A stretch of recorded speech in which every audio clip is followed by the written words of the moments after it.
The Royal Canadian Mounted Police put out an unprecedented statement Monday morning in Ottawa, accusing violent criminal activity occurring in Canada with connections to agents of the Government of India. The RCMP said it had obtained evidence that demonstrates 4 very serious issues: violent extremism impacting both countries, links tying agents of the Government of India to homicides and violent acts, the use of organized crime to create a perception of an unsafe environment targeting the South Asian community in Canada, and interference into democratic processes. Canada, exercising unprecedented public diplomacy, blamed Indian officials for the killing of Khalistani activist Hardeep Singh Nijjar, who was gunned down outside his home in Surrey, Canada this June. Indian diplomats and consular officials stationed in Canada used their official positions to cloak activities in secrecy, such as gathering information for the Government of India directly or through intermediaries. And others who volunteered or were coerced. The information gathered for the Government of India is subsequently utilized to target members of the South Asian community, RCMP said.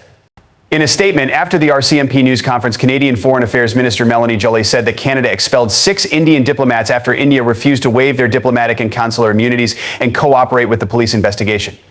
And in a press conference later in the afternoon, flanked by Joly and Public Safety Minister Dominic LeBlanc, Trudeau claimed that Trudeau said the actions of India were unacceptable. And despite attempts by the RCMP and national security officials to work with the Indian government and law enforcement, they've been repeatedly refused. Both Trudeau and Joly insisted they were not seeking a fight with India, but that Canada would not abide any violations of its sovereignty by any country. This is why this weekend Canadian officials took the extraordinary step. Trudeau said they met with Indian officials to share RCMP evidence which concluded 6 agents of the Government of India are persons of interest in criminal activities, and despite repeated requests to the Government of India, it has decided not to cooperate. Meanwhile, the Washington Post, citing what appeared to be communications intercepts among other sources, reported Monday morning that the Canadian government had linked direct evidence to India's Home Minister Amit Shah to the investigation into the Nijjar murder. In India earlier in the day, the Ministry of External Affairs had issued a 5000 word release in response to what it described as a diplomatic communication from Canada suggesting that the Indian High Commissioner and other diplomats are persons of interest in a matter related to an investigation in that country. Dismissing the Canadian note as part of a political agenda of the Trudeau government centered around vote bank politics, the release mentioned that India's repeated requests for hard evidence proving India's role had been ignored.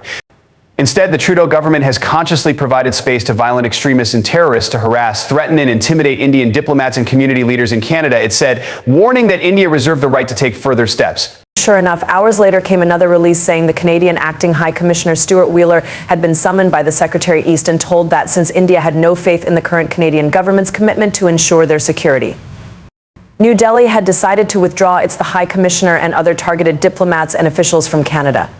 Following the meeting, Wheeler issued a statement to Indian journalists. Canada has provided credible, irrefutable evidence of ties between agents of the Government of India and the murder of a Canadian citizen on Canadian soil. Now, it is time for India to live up to what it said it would do and look into all those allegations. A subsequent May release announced that Wheeler and his deputy and 4 first secretaries had been given till noon Saturday, October 19th, to leave the country. This latest step, Canada's accusations, follows interactions which have again witnessed assertions without any facts. This leaves little doubt that on the pretext of an investigation, there is a deliberate strategy of smearing India for political gains.